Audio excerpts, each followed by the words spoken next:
Welcome to commerce lectures. I am Neha. आज करेंगे हम क्लास 11 एंटरप्रेन्योरशिप। टॉपिक है हमारा classification of entrepreneur based on types of business. And guys, अगर ये नोट्स चाहिए डिस्क्रिप्शन में लिंक मिल जाएगा, वहाँ से नोट्स डाउनलोड कर सकते हैं। तो सबसे पहला है हमारा बिजनेस एंटरप्रेन्योर्स कौन होते हैं। Those entrepreneurs who conceives an idea of a new product or service, then set up an enterprise and arrange resources to translate his idea into reality. ये वो entrepreneurs हैं जिनके दिमाग में कुछ एक आइडिया सा आता है कि भाई इस टाइप का नया सा प्रोडक्ट या सर्विस जो है मैं बना सकता हूँ और कस्टमर्स को पसंद भी आएगी। इसी आइडिया को लेकर वो एक एंटरप्राइज बना देता है, सारे रिसोर्सेज अरेंज करता है। रिसोर्सेज से यहाँ मतलब है जैसे फंड्स अरेंज करना, मशीन्स वगैरह अरेंज करना, एम्प्लॉयज़ अरेंज करना, और उस आइडिया को रियलिटी में बदलने की कोशिश करता है, यानी एक जो है एंटरप्राइज पूरी बनाने की कोशिश करता है। इसमें दो हैं आपके। सबसे पहला है ट्रेडिंग एंटरप्रेन्योर्स। दो टाइप्स हैं। तो ये कौन होते हैं? Those who undertake trading activities either in domestic market और फॉरेन मार्केट। ये वो एंटरप्रेन्योर्स होते हैं जो कोई ट्रेडिंग एक्टिविटीज़ करते हैं, यानी ख़रीदने और बेचने का काम करते हैं, चाहे डोमेस्टिक मार्केट में यानी अपने ही देश में रह के, चाहे फॉरेन मार्केट में यानी अपने देश से किसी दूसरी मार्केट में सामान बेचना। They procure finished goods from manufacturer and sell them directly to customers. ये क्या करते हैं? फिनिश प्रोडक्ट्स लाते हैं, मैन्युफैक्चरर से अपना पूरा माल उठाया और फिर उस माल को उठा के बेच दिया डायरेक्टली कस्टमर्स को।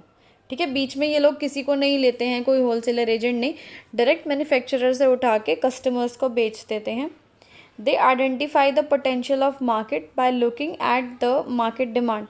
और वो कोशिश करते हैं मार्केट का पोटेंशियल यानी मार्केट के बारे में जानने की, मार्केट में किस चीज़ की डिमांड है इस चीज़ के बारे में जानने की, ताकि जो है वो पता लगा सके आगे हमें किस टाइप का प्रोडक्ट बनाना है, कैसा नहीं बनाना है। तो इसका एग्जांपल है जैसे बिग बाज़ार, वो भी ऐसे ही करती है, मैन्युफैक्चरर से गुड्स लाई और कस्टमर्स को यानी हम लोगों को बेच दिया। नेक्स्ट है आपका इंडस्ट्रियल एंटरप्रेन्योर्स कौन होते हैं। इंडस्ट्री नाम से ही पता लग रहा है तो कुछ मैन्युफैक्चरिंग से रिलेटेड काम होगा। दे मैन्युफैक्चर प्रोडक्ट्स और सर्विसेज। ये क्या कोशिश करते हैं? कोई प्रोडक्ट बनाने की कोशिश करते हैं या सर्विसेज मैन्युफैक्चरिंग का काम करते हैं। They identify the potential needs of customers and make products and services to meet that unfulfilled demand. ये ढूंढने की कोशिश करते हैं कि हमारे कस्टमर्स की नीड्स क्या है, ठीक है, और फिर उसके अकॉर्डिंग कोई प्रोडक्ट एंड सर्विस बनाते हैं ताकि उस अनफुलफिल्ड डिमांड यानी कि जो डिमांड पूरी नहीं हुई है उस डिमांड को जो है पूरा किया जाए। ठीक है, तो आगे क्या है? They have the ability to transform economic resource and technology into profitable venture. वो इतने एबल होते हैं कि अपनी तरफ से इकोनॉमिक रिसोर्सेज को यानी फंड्स वगैरह को, मशीन्स वगैरह को, इन सब चीज़ों को यूज़ करके, टेक्नोलॉजी को यूज़ करके एक बहुत बढ़िया प्रॉफिटेबल वेंचर बनाने की शक्ति रखते हैं, बड़ा सा एंटरप्राइज या बिजनेस बनाने की जो है एबिलिटी रखते हैं, जैसे कि ये टाटा इंडस्ट्रीज़। चलो आगे बढ़ते हैं। नेक्स्ट है कॉरपोरेट एंटरप्रेन्योर्स कौन होते हैं। They take initiatives to start a corporate entity and fulfil all its formalities under corporate law. ये पूरा इनिशिएटिव उठाते हैं कि भाई हम एक जो है कॉरपोरेशन स्टार्ट कर सकें, कंपनी स्टार्ट कर सकें, और सारी फॉर्मेलिटीज़ पूरी करते हैं कॉरपोरेट लॉ यानी कंपनी लॉ के अंदर।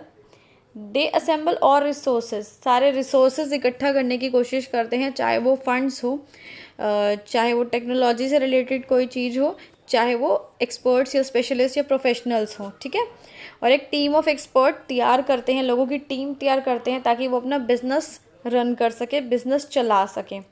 दे through the creative ideas and skills able to manage, organise and control a corporate entity. और अपने बढ़िया क्रिएटिव आइडियाज़ और स्किल्स यूज़ करके वो एक कॉरपोरेट एंटिटी बनाते हैं। ठीक है, उसमें सब कुछ ऑर्गेनाइज करते हैं, उसको मैनेज करते हैं, उसको कंट्रोल करते हैं, जैसे कि हो गया रिलायंस इंडिया लिमिटेड, ये एग्जाम्पल है। नेक्स्ट है एग्रीकल्चरल एंटरप्रेन्योर्स कौन होते हैं। नाम से ही पता लग रहा है एग्रीकल्चर से रिलेटेड बात हो रही है। So these entrepreneurs undertake agricultural and allied activities in business. यानी ये जो खेती बाड़ी का काम होता है और ये पशुपालन का काम होता है, इसी को अपना बिजनेस बना लेते हैं. दे यूज़ वेरियस इनपुट्स, बहुत सारे इनपुट्स यूज़ करते हैं, जैसे labour, fertilizers, water technology, insecticide, जैसे काफ़ी सारी चीज़ें यूज़ करते हैं. प्रोडक्ट बनाते हैं और फिर अपने प्रोडक्ट को डायरेक्टली बेचेंगे, चाहे कॉर्पोरेट एंटिटीज़ की तरफ से जैसे भी है, उनको बेचने से मतलब है. मतलब पहले उगाओ या पशुपालन जो भी है करो और फिर उसको उठा के बेच दो, अपना पैसे कमाओ. एग्जाम्पल आगे हैं. प्रोफेशनल एंटरप्रेन्योर्स कौन होते हैं? Those who start a business to sell it when it is established. ये बिजनेस स्टार्ट करते हैं, ठीक है. स्टार्ट करने के बाद जब बिजनेस स्टैब्लिश हो जाता है, भरपूर बड़ा हो जाता है काफ़ी, तब ये इसे बेच देते हैं, ठीक है, और उससे पैसा कमाते हैं. They are less interested in management of an established business. अगर कोई बिजनेस पूरा स्टैब्लिश्ड है, बढ़िया है, तो वो इंटरेस्ट नहीं लेते उसको मैनेज करने में. यानी डे टू डे एक्टिविटीज़ को करना, उसको रन करना, इतनी टेंशन लेना, ये सब चीज़ें नहीं करते हैं ये लोग. ये सिर्फ क्या करते हैं, बिजनेस स्टार्ट किया, वो थोड़ा सा आगे बढ़ गया तो उसको बेच दिया. They always look forward to start an alternative project by selling the current running business. वो हमेशा किस चीज़ में लगे रहते हैं, क्या ढूंढने की कोशिश करते रहते हैं, कोई ऑल्टरनेटिव प्रोजेक्ट. यानी एक प्रोजेक्ट पे काम चल रहा है, ठीक है, उसको बेच दिया, तो अब नेक्स्ट प्रोजेक्ट जो है ढूंढने की कोशिश करते रहते हैं कि हम क्या करें ताकि हम उसे बेच सकें और जो है अपना और बिजनेस स्टार्ट कर सकें. बस इसी फिराक में रहते हैं. इससे वीडियो ख़त्म.